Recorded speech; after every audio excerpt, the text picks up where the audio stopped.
Hi guys, आता पनवेलला पाऊस एवढा चालू झालेला आहे ना की अक्षरशः म्हणजे पूर्ण असं धुमाकूळ घातलेला आहे.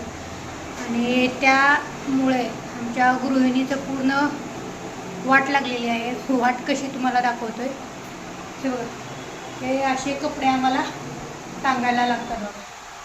हे असे पूर्ण कपडे हँगरला असे लावायचे. काय काय जण दोरी लावतात.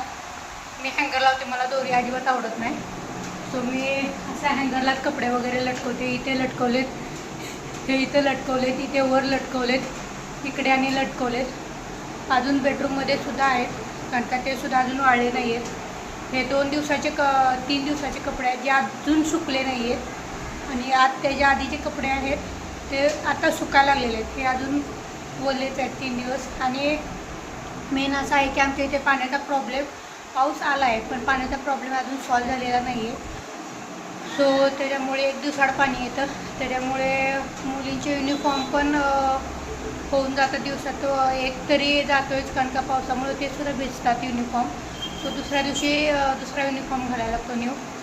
सो ते सुद्धा आहेत.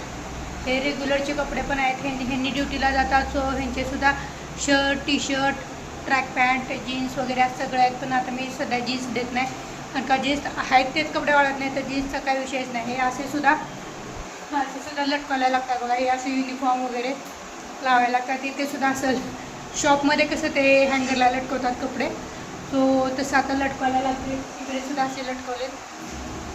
पूर्ण हालत बेकार आहे. तुम्ही पण असेच लटकवता का कपडे सांगा. हे बघा कसं दिसतंय तरी कसं. हे बघा, हे असं पूर्ण असं लटकवायला लागतात कपडे. हे बघा, इकडे आणि इकडे वर पण आहेत, इकडे असे पूर्ण असे. आणि थंडी पण एवढी वाजते बरं का.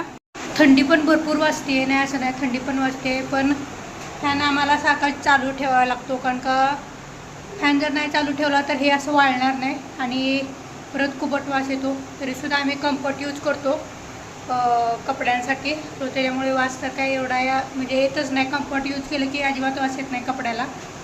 सो ते एक यूज करतो आम्ही. त्याच्यामुळं जरा फ्रेशसुद्धा वाटतात कपडे, पण ओलसरपणा राहतो अजून कपड्यामध्ये तसाच. आता जे आहे ते असंच आहे बघा.